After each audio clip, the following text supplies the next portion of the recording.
At 88 years old, Bill Gaither is no longer keeping quiet.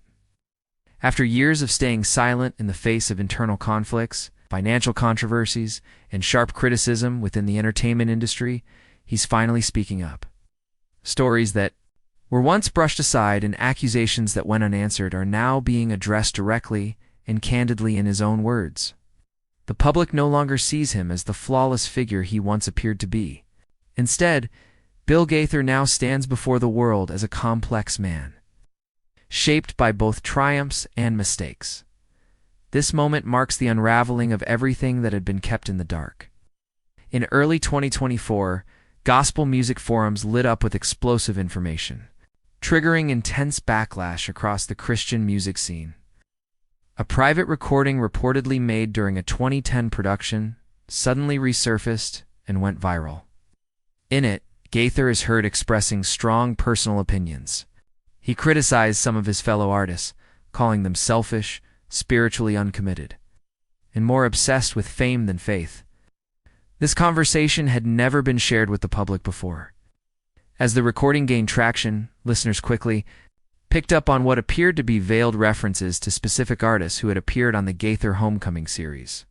Debate exploded across the Christian community, dividing fans and fellow performers alike.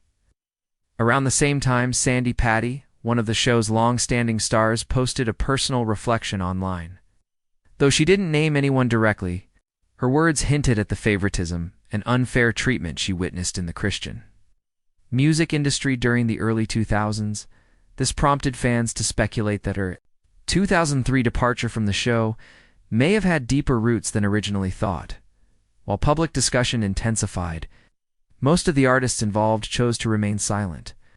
Meanwhile, respected outlets like the Christian Post and Christianity Today began publishing in-depth reports about Gaither's leadership and the structure of his music empire. One story in particular recalled a financial dispute from the late 1990s involving a former senior staffer named Robert Clean. That complaint concerning transparency was handled quietly within the company and never disclosed to the public until now.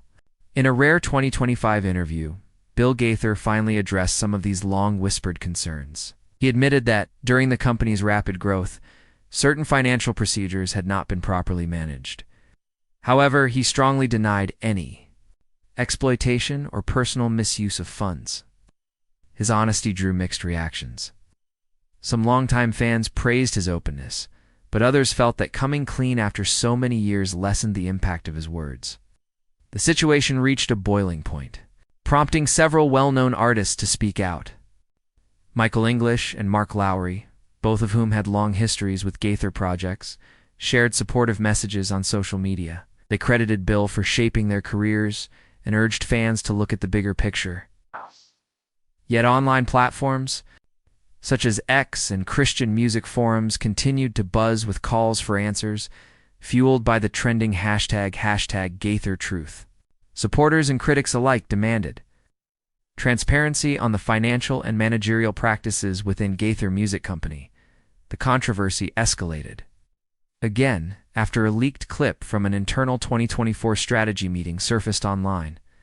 The video showed Gaither clearly stating his intent to retain full creative and business control over the Homecoming series, including its artists, branding, and direction.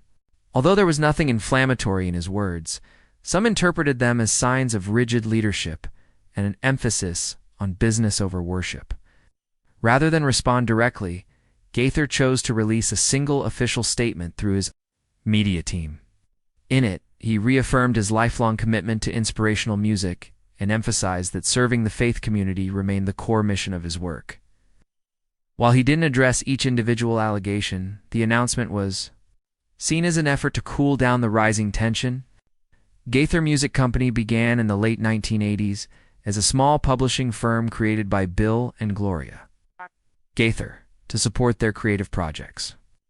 Over the years, it grew into a vast enterprise covering music production, concert tours, television specials, online media, e-commerce, and more. Today, Gaither Management Group oversees concerts and touring, while Gaither Television Productions runs the acclaimed Homecoming series. The distribution side is handled by Gaither Music Group, which makes content available on platforms like Apple Music, Spotify, and SiriusXM internally. The company operates under a centralized structure almost every major decision goes through Bill Gaither and his trusted advisors. While this has helped maintain a consistent and recognizable brand, it's also led to criticism that the company restricts its artists' creative freedom. By 2025, the Gaither catalog had grown to include over 700 original songs written by Bill and Gloria. Many of these works like He Touched Me, Because He Lives, and The King Is Comin' are now considered foundational in modern Christian music. And their impact stretches far beyond the United States. The company has sold tens of millions of albums since the early 1990s, but along with its success came controversy. Critics began to question whether Gaither music had become too commercialized. From the early 2000s onward, some Christian leaders and cultural analysts pointed to rising ticket prices, large-scale merchandising, and a global business model that resembled mainstream entertainment companies more than traditional ministry. Data supported these concerns. Average ticket prices for homecoming events often ranged from $50 to $100, far exceeding the costs of most faith-based gatherings. One key issue often raised was the company's tight control over its talent roster. Artists like Mark Lowry, Guy Penrod, Michael English, and David Phelps had long and fruitful partnerships with Gaither Music. But when others left without explanation, fans were left wondering if those exits reflected deeper issues, perhaps related to creative limits or managerial disagreements.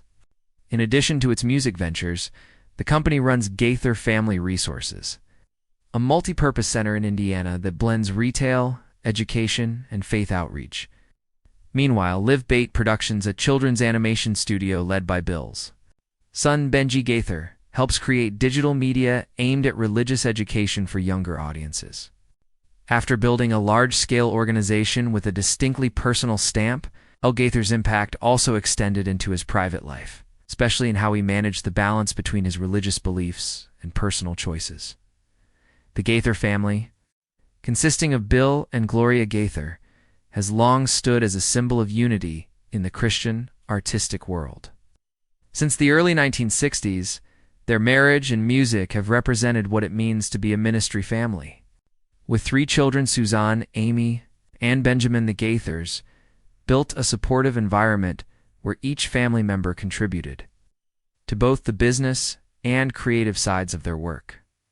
Benjamin Gaither, also known as Benji, currently serves as the executive director of Live Bait Productions, which is the animation division of Gaither Music Company. With a strong background in digital content and educational animation, Benji has helped connect the Gaither brand to younger members of the faith community by creating content focused on religious education.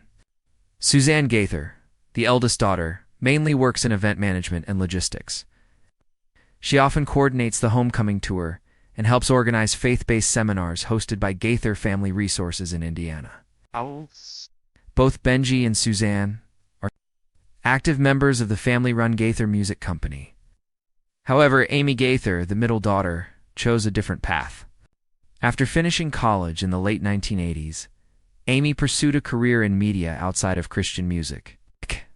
In some public comments over the years, she expressed disagreements with how her family handled their artistic and business efforts. In a 1995 interview, Amy said that the pressure to keep up a public image had caused tension and conflict within the family. She later retracted this statement, and since then, Amy has rarely appeared in Gaither-related programs or projects. Beyond these personal differences, the Gaither family has also gone through some tough times. In the late 1980s, as the Homecoming series grew in size and financial success, some religious journalists speculated that the workload might be causing stress behind the scenes, though the family has never confirmed this. Former employees of the Gaither management group from that time said the long hours and concentration of power may have led to role conflicts among family members. Another lesser-known part of the family story involves a relative on Bill's father's side, James Gaither. He was mentioned in an independent investigative documentary released in early 2025. According to that report, James was Bill Gaither's cousin who left the Christian faith in the 1970s and moved to the West Coast. He was said to have lost contact with the family and later died in 1985. His name has never appeared in the Gaither family's public records.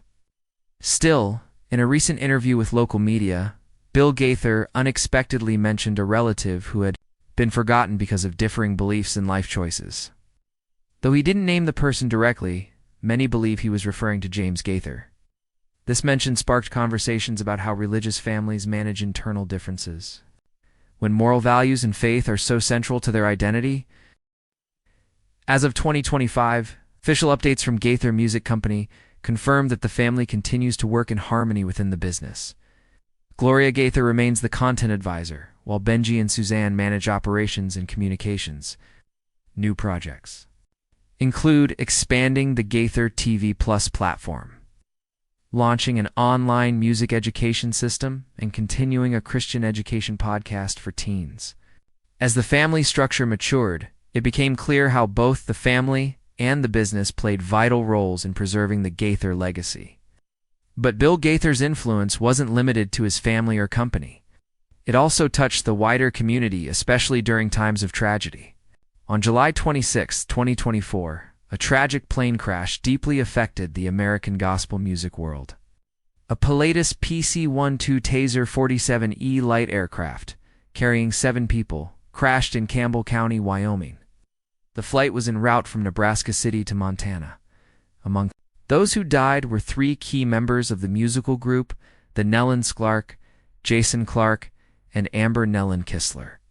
They were traveling to a stopover before joining the Gaither Homecoming Alaska Cruise, a major annual event hosted by Gaither Music Company, according to the Federal Aviation Administration, FAA, and the National Transportation Safety Board, NTSB. The aircraft ran into bad weather and lost its communication signal about 5 minutes before crashing. Because the crash site was in a remote, mountainous area, rescue teams took over 24 hours to reach the scene. A large fire had broken out, making it even harder to investigate and collect data. The loss shook the Christian and gospel music communities. The Nellens had been a major influence for more than 30 years. They were inducted into the Gospel Music Hall of Fame in 2016 and had won numerous awards, including 10 Dove Awards. The group had also worked closely with the Gaither Music Company on many music and video projects in the Homecoming series. Before the crash, members of the group had shared cheerful videos on social media, showing their excitement for the trip and performances ahead. This made the sudden loss even more shocking. 2 family members, Autumn Nellen Streetman and Jaime Streetman, were not on the flight. They found out about the crash only after arriving in Seattle, which was the cruise's departure point. The Gaither management group confirmed that the 2 were receiving emotional support from other artists and staff at the hotel. Several Homecoming artists held private memorials and issued public statements, calling for prayers and financial help for the victims' families. Initially, Bill Gaither did not release any public comment, which led to speculation in both professional media and on social networks. But after more than 2 months, in early October 2024, an official tribute video was posted on the Gaither Music channel. In the video, Bill Gaither looked back on his family's long-standing connection with the Nellens. Going back to the 1970s, he promised that their legacy would continue to be honored in upcoming projects and productions. The video quickly reached millions of views in less than a week and was seen by many journalists as a respectful and heartfelt farewell to a longtime musical partner. The Gaither Homecoming Alaska cruise, scheduled for July 27th to August 3rd. 2024 is still scheduled to take place as scheduled, but the opening program has been rescheduled to include a special memorial period, with the entire first segment dedicated to the memory of 3 members of the Nellens on stage.